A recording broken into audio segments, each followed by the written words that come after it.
Welcome to Nightfall Narratives, where the past whispers gently as you fall asleep.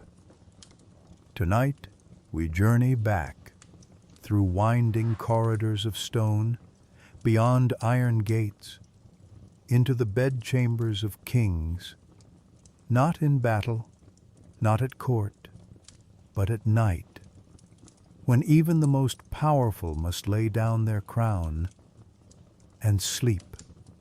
So breathe in and out.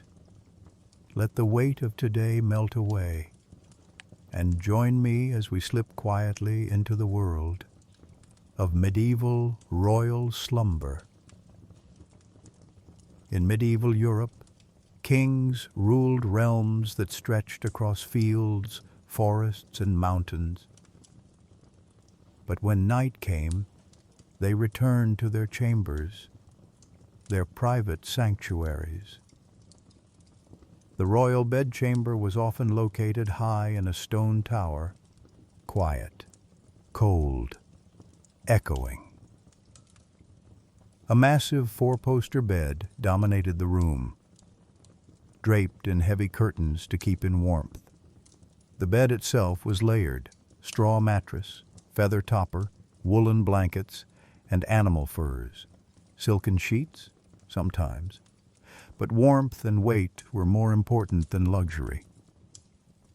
Beside the bed, a fire crackled, a carved chair, a wooden table, a book of psalms, a goblet of warm wine. Before sleep, there was quiet.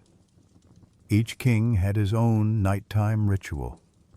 Some prayed, a short psalm whispered by candlelight, thanking God for victories, asking for protection through the dark.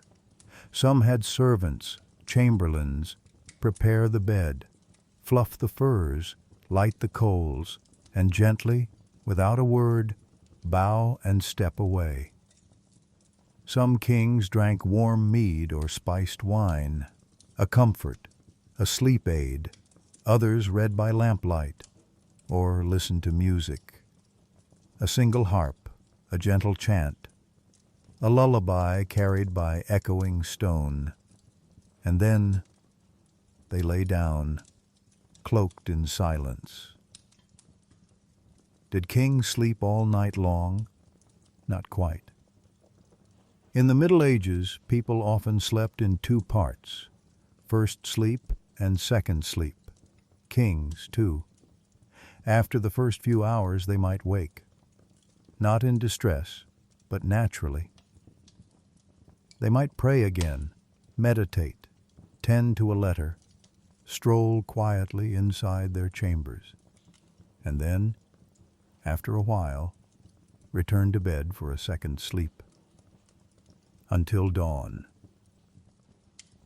Even kings were not free from nighttime noise. Wolves howled outside castle walls. Wind moaned through slitted windows. The fire cracked and settled. In distant halls, guards whispered.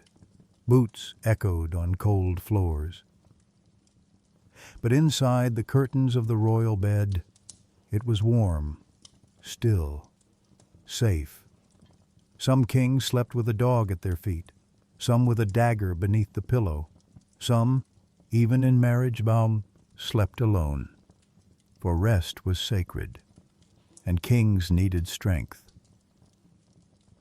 King Henry VIII of England slept in vast, ornately carved beds, big enough for 5, though he slept alone. He kept his room very warm, and sometimes changed beds in the night. Charlemagne, the great Frankish emperor, slept little. He would often rise in the night to read or bathe.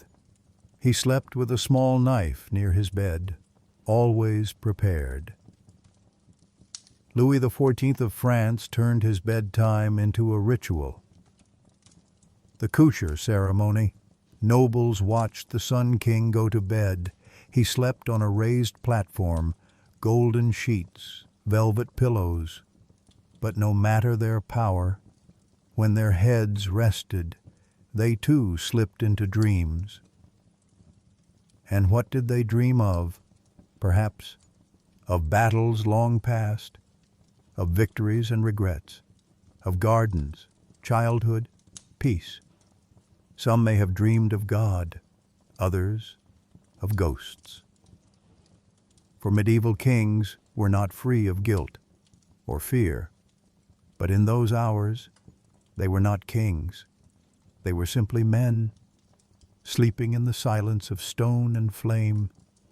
And now, you too may rest. No crown, no worry, only warmth, only peace.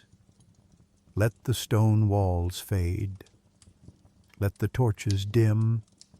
Let the echoes fall silent. And sleep like a king. Good night, traveler.